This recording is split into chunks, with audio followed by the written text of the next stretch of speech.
Expose evil here. Like, share, subscribe. Now this is the Legalese word person. This has to be the most important word that you should know in Legalese. And first, let me start out by saying, you are not a person. You have a person. A person is a tool used to act in society. It is not your physical body.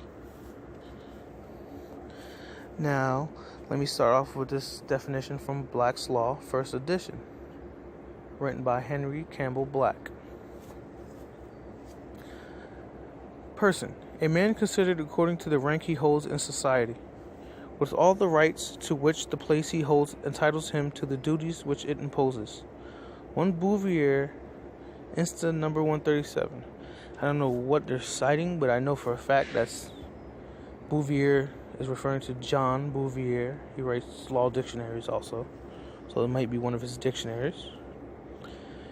A human being considered as capable of having rights and of being charged with duties, while a thing is a subject over which rights may be exercised. Persons are divided by law into natural and artificial. Natural persons are such as the God of nature formed us. Artificial are such as are created and devised by human laws for the purposes of society and government, which are called corporations or bodies politic. 1 Blackstone Commentaries 123. Now that's referring to Blackstone's commentaries on the laws of England. I'll show you some of that later. Persona, Latin. In the civil law, character, in virtue of which certain rights belong to a man and certain duties are imposed upon him. Thus, one man may unite many characters, as, for example, the characters of father and son, of master and servant. Macleod Roman Law, section 129.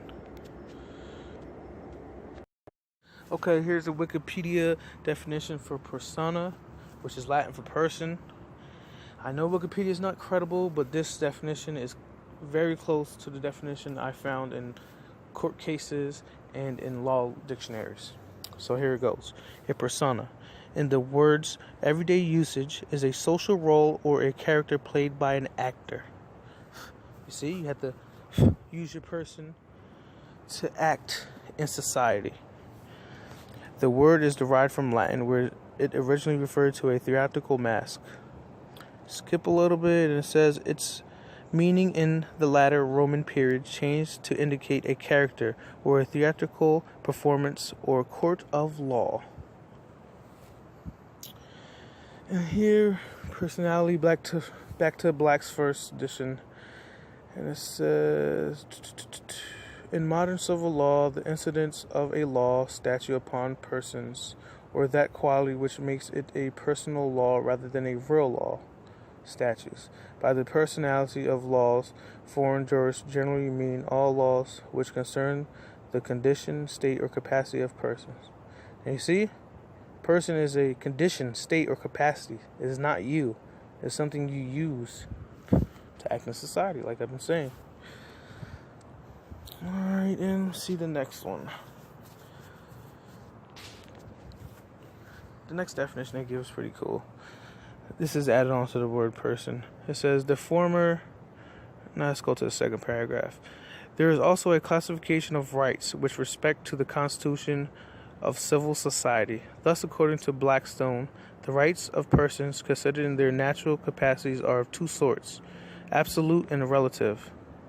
Absolute with are such as apparent or appertain and belong to particular men, merely as individuals or single persons. Those are persons. Individuals are persons. Relative, which are incident to them as members of society and standing in various relations to each other. 1 Blackstone Commentaries 123. Rights are also classified as natural, civil, and political. We mean by natural rights those which, by fair deduction from the present physical, moral, and social and religious characteristics of man, he must be invested with, in which he ought to have realized for him in a jural society in order to fulfill the ends to which his nature calls him. Wolf's Political Science, 26. Now, you got to know that man is distinguished from person. Person is not a man. A man has a person. And that's all. Now, this is Blackstone's commentaries on the Avalon Law Project from Yale University. You can barely see the word. I don't know why it's not visible. But this is Blackstone's commentaries on the laws of England. Book the first, chapter the first of the absolute rights of individuals, the rights of persons. Now, if you look through here, this is where they got their definition in Black's Law, first edition, from Henry Campbell Black from the 1600s. And he cites two people. You see it right there, Bracton and Serrell. I'm not sure how to pronounce that name. But these guys were, they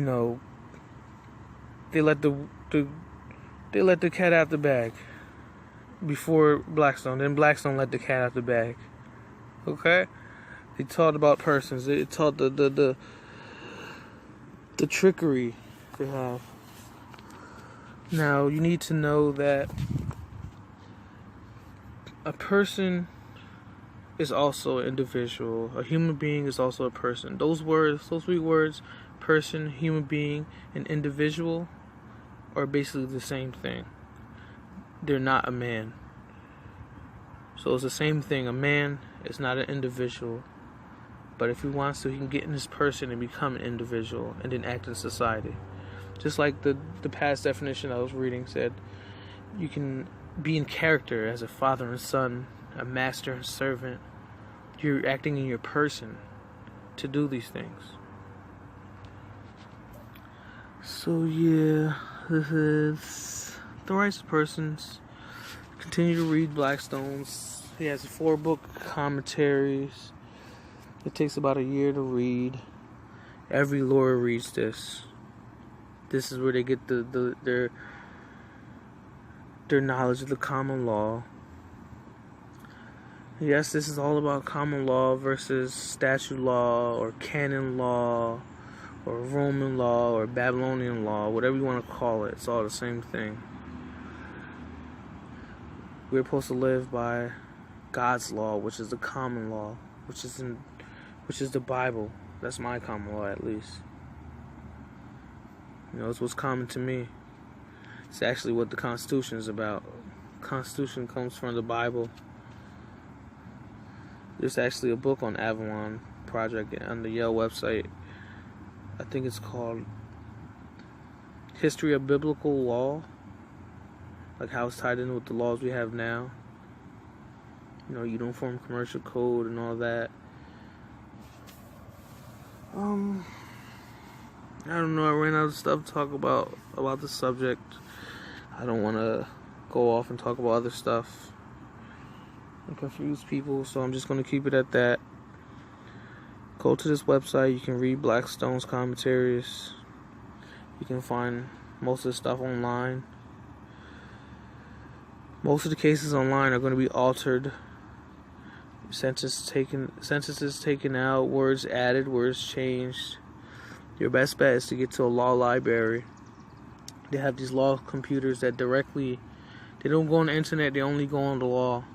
They only find law, like, there's LexisNexis, there's different versions. I know LexisNexis the most, so that's what I use at the law library to get my cases. You can email them to yourself, you can print them out.